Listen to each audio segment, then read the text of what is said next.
متابعينا الكرام، مرحبا بكم معنا في عدد جديد من صحتك بنديك. وضيفتنا اليوم البروفيسور وزا الشاشوة، بروفيسور مختصة في طب العيون. بروفيسور شاشوة، بونجور، مرحبا بك. Bonjour, bonjour. Merci d'être avec nous sur Saha. Merci de m'avoir donné l'occasion de parler de points importants en ophtalmologie. Très bien, je vous remercie. C'est un honneur pour nous de vous avoir في البلاطو تاع صحتك بنديك.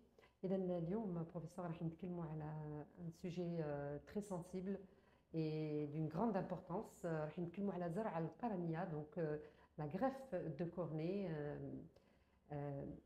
Aujourd'hui en Algérie, c'est un peu sensible, donc j'aimerais bien qu'on en sache un peu plus sur la situation de la greffe de cornée en Algérie. Où en est-on aujourd'hui, professeur? D'accord.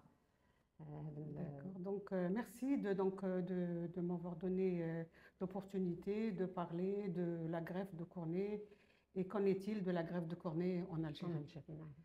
Donc, il faut savoir que la greffe de cornée, dans toutes ses formes, qu'elle soit transfixiante, c'est-à-dire kératoplastie transfixiante ou prédesmétique ou endothéliale, toutes ces greffes sont les plus fréquentes en ce qui concerne les greffes de tissu et aussi par rapport aux transplantations d'organes. Il s'agit là de remplacer une cornée malade par une cornée saine. C'est une intervention qui est facile et qui est que n'importe quel ophtalmologiste qui est spécialisé dans le segment antérieur peut la faire d'une manière aisée. Il faut savoir aussi que du point de vue coût, elle est beaucoup moins chère que les autres greffes d'organes. Il faut savoir aussi que du point de vue résultat, il n'y a pas beaucoup de rejets, très souvent 1 à 2%, et la vitalité du greffon, elle persiste pendant longtemps après l'intervention, pour peu qu'il y ait un bon suivi. Et donc voilà, on fait une petite généralité. Et puis donc il faut savoir aussi les indications de la greffe de cornée. Oui. Les indications les plus importantes. Il faut savoir que les indications font partie des cécités cornéennes qui sont des cécités curables. Donc il y a les kératopathies bulleuses, qui sont des œdèmes cornéens qui sont dus à une défaillance de l'endothélium. Il y a aussi en deuxième position le kératocone, surtout au stade 3, surtout le stade 4. Oui. Il y a toutes les dystrophies héréditaires de la cornée, qui entraînent aussi des opacités cornéennes et des cécités cornéennes. Il y a aussi toutes les séquelles des kératites infectieuses, qu'elles soient bactériennes, qu'elles soient virales, qu'elles soient parasitaires ou même mycosiques. Donc les séquelles entraînent des opacités cornéennes importantes qu'il faudra greffer. Il y a aussi toutes les pathologies sévères, des pathologies de la surface oculaire, et il y a aussi les traumatismes oculaires. Les traumatismes oculaires, surtout les plaies de cornée, qui entraînent des opacités cornéennes centrales. Donc voilà en gros les principales indications. Et ça reste quand même des pathologies fréquentes. Des pathologies fréquentes. Et surtout, ce sont des sujets jeunes, des sujets jeunes qui sont en pleine activité et qui ont des cécités cornéennes curables à qui il faut trouver une solution. On est obligé de leur trouver une solution et la solution dans ce cas, c'est la greffe de cornée. Donc comme on a affaire donc à des tissus humains, il y a une législation. Et cette législation, elle est très importante à savoir. Il faut savoir que l'attribution d'un greffon fait partie d'un système juridique important qui gère toutes les activités de greffe de tissu humain, du prélèvement jusqu'à la greffe. Et que l'attribution d'un greffon cornéen n'intervient que s'il y a la validation par rapport aux critères médicaux de bioéthique. Et que tous les prélèvements d'organes et de tissus, ils sont régis par un ensemble de textes précis qui sont très importants et qui gèrent toute cette activité de greffe. Par exemple, il y a des points importants qui sont par exemple l'anonymat, il faut respecter la volonté du donneur et il y a aussi la gratuité du don. Donc c'est des points très importants qui font partie des critères justement parmi les textes. Et il faut savoir aussi qu'on nous délivre un greffon cornéen que sur prescription médicale faite par un médecin, elle est nominative pour ce patient receveur qui doit être lui-même inscrit sur une liste sur une liste nationale de patients qui sont en attente de greffe. Et un autre point aussi important, c'est la traçabilité. Il faut savoir que le greffon cornéen, sa traçabilité entre donneur et receveur. Il faut savoir que ce greffon cornéen, quand il arrive au bloc opératoire, il arrive avec une fiche suiveuse qui est véritablement la carte d'identité du greffon. Cette fiche, elle porte par exemple la personne chez qui on a prélevé, c'est-à-dire le défunt, son âge, son sexe, son type, caucasien ou autre, la cause du décès, la date du prélèvement, la date de validité du greffon et surtout la qualité du greffon. La qualité du greffon qui comporte le nombre de cellules endothéliales. Et cette fiche-là, le chirurgien qui opère et qui utilise ce greffon, il va la remplir lui aussi, il va mettre quelques caractéristiques de l'intervention et cette fiche, elle retourne à la banque de cornée pour qu'il y ait une traçabilité au cas où il y a un problème. En gros, voilà lesquels que j'ai résumé un petit peu les caractéristiques de la greffe de cornée. Maintenant, qu'en est-il en Algérie? Justement. Alors, en Algérie, il faut savoir que au lendemain de l'indépendance, déjà en 1963, les premières greffes ont été faites au niveau du service d'ophtalmologie du CHU Mustapha par le professeur Aouchiche.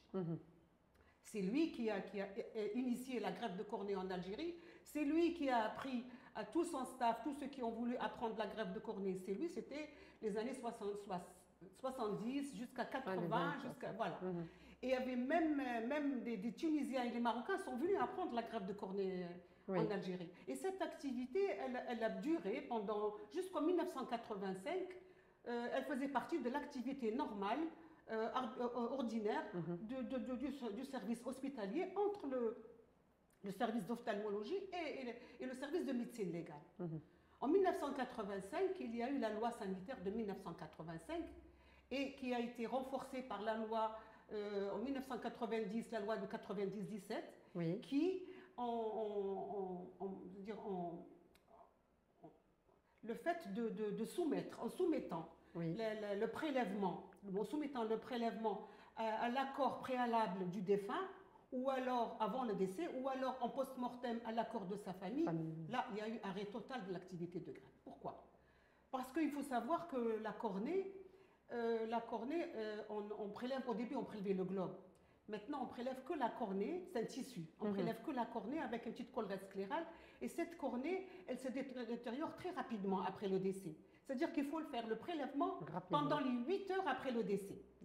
Et très souvent, comme la loi dit qu'il faut concerter la famille, on est obligé d'appeler la famille aux premières heures après le décès, une famille qui sont en deuil, qui viennent de perdre un être cher. Et nous, on va leur dire, dans ces circonstances très délicates, on va leur dire, est-ce qu'on peut prélever? Très souvent, ils refusent. Ou alors, ils nous disent, donnez-nous le temps de réfléchir. Et très souvent, ce temps dépasse le délai et c'est trop tard. Donc, il y a toujours refus, soit par méconnaissance, soit par des enjeux religieux, soit par une défiance vis-à-vis du corps médical. Alors, qu'est-ce qui est arrivé après 85? Une fois qu'on a arrêté l'activité, il y a eu des problèmes. Qu'est-ce qu'il y a eu? Il y a eu deux sortes de problèmes. Un problème d'ordre social et sanitaire, c'est-à-dire que la liste d'attente, elle s'est prolongée, elle s'est devenue très, très, très importante, surtout des jeunes, comme je l'ai dit tout à l'heure, avec une cécité curable, auquel il faut trouver une solution. Et puis, il y a aussi, et aussi un problème financier. Un problème financier parce qu'il faut savoir que fin des années 80, 90, même jusqu'au début des années 2000, les patients, on les envoyait à l'étranger pour les faire opérer. Et ça revenait lourd pour le budget de la santé, pour le trésor algérien. Et les malades qui ne pouvaient pas se faire obtenir la prise en charge, ils partaient en Tunisie, etc. Donc c'était un peu délicat. Et d'ailleurs, les prises en charge, au début, c'était la France, après, c'était l'Angleterre, après, c'était la Jordanie. Et donc, la situation est restée un petit peu comme ça, instable, jusqu'en 2006. En 2006, il y a eu, au niveau du ministère de la Santé, la création du Comité national de greffe. qui avait plusieurs missions. Il était chargé d'abord d'établir une liste d'attente nationale et de dégager les priorités et les urgences, de mettre en place aussi un mécanisme d'importation de greffons. On a dit on va les importer parce qu'on doit régler le problème, d'importer les greffons. Et le ministère à l'époque avait chargé l'Institut Pasteur pour importer les greffons. Et une fois que seul l'Institut Pasteur était habilité à importer les greffons. Et puis, lui, il les répartissait entre les différents services greffeurs, c'est-à-dire au niveau d'Alger, il y avait Parné, Mustapha, Bebloued et Ibn Messous. À Oran, il y avait les deux services d'Oran, il y avait Blida. Et à l'Est, il y avait Annaba et Batna. Bon, ça pouvait alléger un petit peu la liste, mais ça ne réglait pas totalement les problèmes. Et aussi, cette comité national de greffe, il était chargé aussi de mettre en place cette banque de cornée, qui, jusqu'à aujourd'hui, elle n'a pas vu encore le jour. Qui n'existe pas encore. Voilà, qui n'existe pas encore. Et donc, voilà. Et en 2012, il y a eu un décret exécutif portant création et fonctionnement de l'Agence nationale de greffe. Donc, cette Agence nationale de greffe qui était chargée de mettre en place toutes les greffes d'organes, de tissus, et elle était sous tutelle du ministère de la Santé. De mettre en place et de promouvoir tout ce qui est greffe d'organes, de tissus et de cellules. Et donc, cette agence de greffe, donc, elle existe depuis 2012. Au début, elle bénéficie d'un conseil d'administration, d'un conseil scientifique et d'un directeur. Et elle était chargée d'établir tous les ans un état des lieux et c'est-à-dire un rapport annuel qu'elle soumettait à la tutelle, au ministère de la Santé. Les différents directeurs, au début, c'était Madame Rahel, après c'était Monsieur Bourahla, et actuellement, c'est le professeur Chaouch. Et donc, ça c'est en 2018, il y a eu la loi sanitaire de 2018. La loi sanitaire de 2018 qui a consacré dans son chapitre 7, plutôt le chapitre 4, elle a consacré tout ce chapitre donc à l'éthique, à la bioéthique et à la déontologie. Et ce chapitre 4 qui parle uniquement de bioéthique est consacré à la greffe d'organes, de tissus et de cellules, où on parle, il y a un article qui précise l'agence de greffe avec toutes ses prérogatives, son fonctionnement, etc. Et il est dit aussi un autre article de 365 ou 57 qui dit qu'on peut, dans les services, dans les établissements qui sont agréés pour les prélèvements de tissus et de cellules,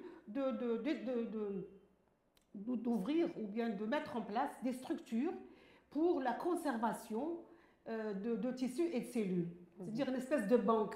Et que le fonctionnement et l'organisation de ces structures étaient régies par encore des décisions, ou bien comment vous dire ça, par des décrets qui ne sont pas encore mis à jour. Et aussi cette loi concernant la greffe, elle dit que pour la greffe, le prélèvement ne peut se faire que si le défunt ne s'est pas opposé de son vivant. Et que ce refus doit être mentionné dans les registres de refus. Ce registre de refus qui sont sous l'égide de l'agence de greffe, et que l'inscription au niveau de ce registre de greffe, il était sous l'autorité, c'est-à-dire de l'agence de greffe, et aussi il y a des lois qui disent comment s'inscrire. Donc l'équipe qui doit prélever, elle doit consulter le registre de refus. S'il n'y a pas de refus, on doit demander l'accord de la famille.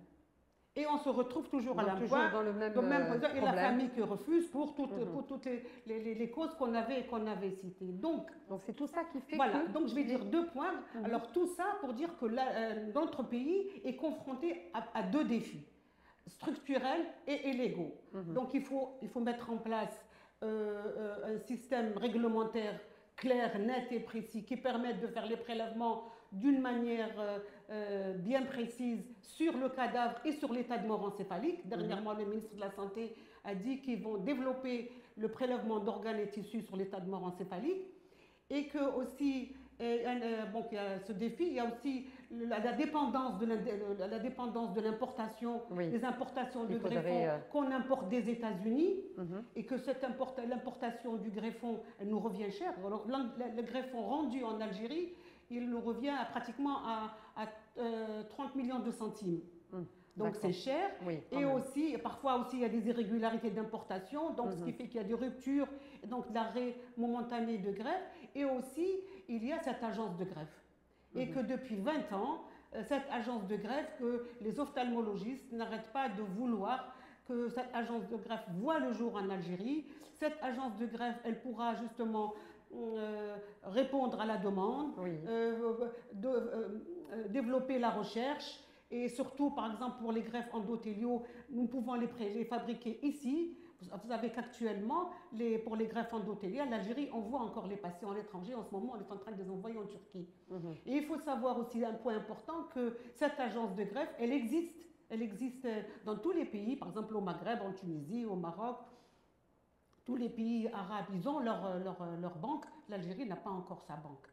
Et puis un autre point aussi important, c'est le déficit, c'est-à-dire la culture du don d'organes, qui est très faible. La culture du don d'organes qui est très faible et voire inexistante. Donc on a besoin d'un recours, faire appel à un apport socio-culturel très important. Donc les personnes, les citoyens, les associations, les leaders religieux, etc., doivent faire la sensibilisation au niveau des écoles, les universités. Les médias ont un rôle très important pour pouvoir avoir une disponibilité de greffons, pour pouvoir alimenter notre banque de cornée, pour pouvoir aussi répondre à la demande du citoyen et pour pouvoir développer la recherche, etc. Voilà, et puis sauver aussi des vues et rendre la vue à des gens qui sont jeunes, qui sont des cécités curables, qu'on ne doit pas, en aucun cas, on ne doit répondre à cette demande. Très bien, je pense que le message est passé, professeur Chachwa. Vous en parlez avec beaucoup de... Bon, j'ai résumé, parce qu'il y a tellement de choses à dire, comme le temps est limité, donc j'ai essayé un peu de faire passer le message. Voilà, faire passer le message en un temps si court. فوالا ان شاء الله الرساله تجوز ونتمناو انه سورتو اكيد حنا نحاول نتلاقاو معك بروفيسور شاشو باش نتكلموا على هاد لا بنك اللي ماذا بينا حنا ثاني نشوفوها موجوده هنا في الجزائر ولما لا كيما راهي موجوده في الدول المجاوره ولا حتى في الدول الاخرين دونك ان شاء الله la prochaine fois on parlera de la banque, comment la mettre en place, quelles sont ses prérogatives, etc. Voilà, j'espère qu'elle verra le jour un peu. ان شاء الله يا ربي ان شاء الله يعطيك الصحه بروفيسور اللي كنتي معنا في هذه العشيه ونتلاقاو في فرصه ثانيه بحول الله. شكرا لكم تبعتونا اليوم. نتلاقاو في الحصه المقبله بحول الله. الى اللقاء.